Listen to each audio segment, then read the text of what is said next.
It was just over 1 year ago that I flew to New York for a series of meetings to discuss the global economy. I vividly remember that as we got on the plane in London, we got news of a huge financial crisis coming from the US towards Britain and getting worse every day. And I was warned that it was so serious that left unchecked, there was every possibility of a Great Depression like that of the 1930s. By the time I got back from America, where I'd met George Bush, met bankers on Wall Street, talked to leading economists, I was absolutely sure that the whole world's financial system could freeze up entirely unless we acted. So the situation was stark and it was serious.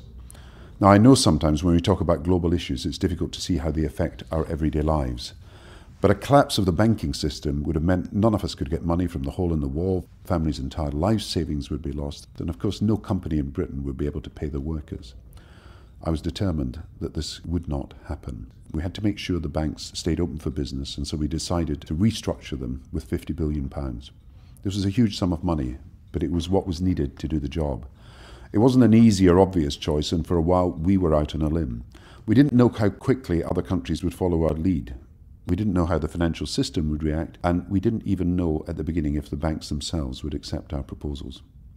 But what I did know was that bold, decisive and unconventional action was needed. And as you've seen over the last 12 months, the tough decisions we took have ensured that a recession has not turned into a depression. And there's still a lot of work to be done. In fact, I believe we've reached only the halfway point on the road to rebuilding the global economy. And we will have to be just as radical to make sure that the next decade does not become a lost decade, a decade of decline and a jobless recovery.